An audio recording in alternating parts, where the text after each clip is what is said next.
Hey everybody, I'm Grandmaster Ben Feingold. This is 5 Minutes with Ben, and I'm Ben. We're going to look at the most amazing chess move ever played, and many of you have seen it, although when I say that to any class of people, usually half the class hasn't seen it. So about half of you have seen it.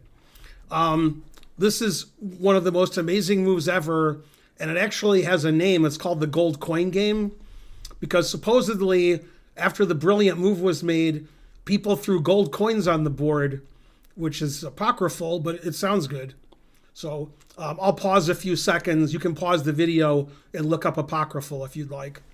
Anyway, so they got this position. This is the game Stefan Levitsky versus Frank Marshall. Frank Marshall was one of the top 10 players in the U.S. for about 30 years. This game was played in 1912. And it's black to move.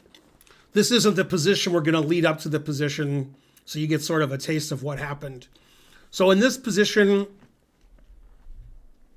black would like to play knight f3 check with a family fork, forking everybody.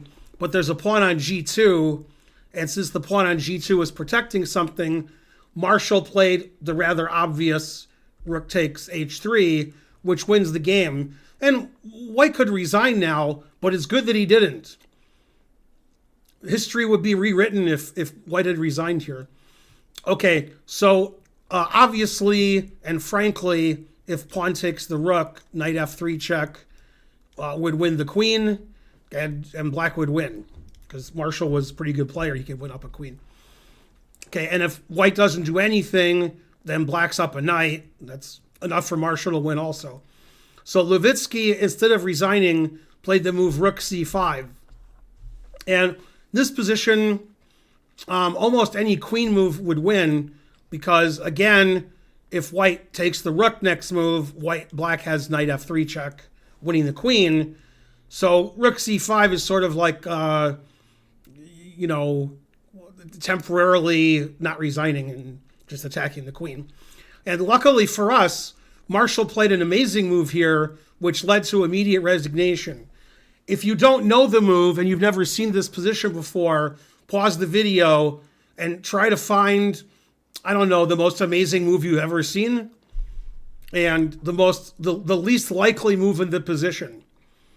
And this move wins the game, and as a consequence, white resigned, but we're going to go over the variations. Okay, we're back, and hopefully some of you haven't seen this before, because this is, in my opinion, the most amazing move ever played in chess. That move is queen to g3. Frankly, ridiculous.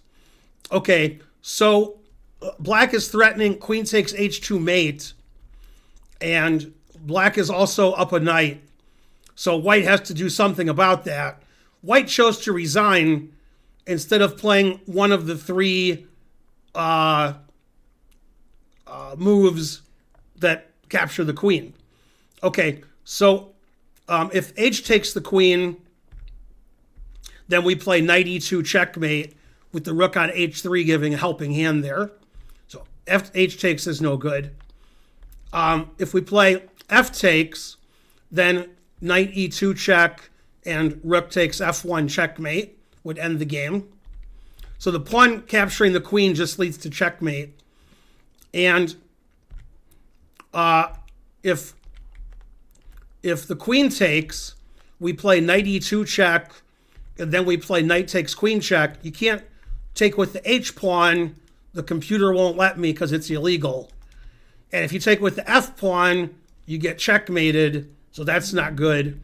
And the other move is to play king g1. And now black has more than one way to win, but knight e2 check is the simplest. And then after king h1, black is just up a knight for nothing, so every rook move would win that doesn't hang the rook. I guess I would play rook c3, but it doesn't matter. Black's up a knight for nothing. And there's another variation given that I've never seen before. So I learned something new. And that's if white plays the move queen e5. Okay, now queen e5, I could win just by trading queens and moving my rook away. But I much prefer what the annotator gave, who annotated this game. You can't play queen takes h2 mate because the queen on e5 is defending h2. So you play knight e2 check. And if queen takes knight, then you play queen h2 mate. And if white plays king h1, then rook h2 mate. I've never seen that variation. So I've never seen anybody suggest the move queen e5. But I like the way that black has mate in 2 instead of just going into a winning endgame. So after queen g3, everything wins. Supposedly, people threw gold coins on the board. Another story is that people were betting on the game, and the game ended and they were paying each other with the gold coins. I'm not sure who's betting against Marshall, against the guy I've never heard of, but what do I know? I'm Grandmaster Ben Feingold. That was 5 Minutes with Ben. Please like and subscribe and leave a comment, and I'll see you guys next time with more 5 Minutes with Ben. Bye.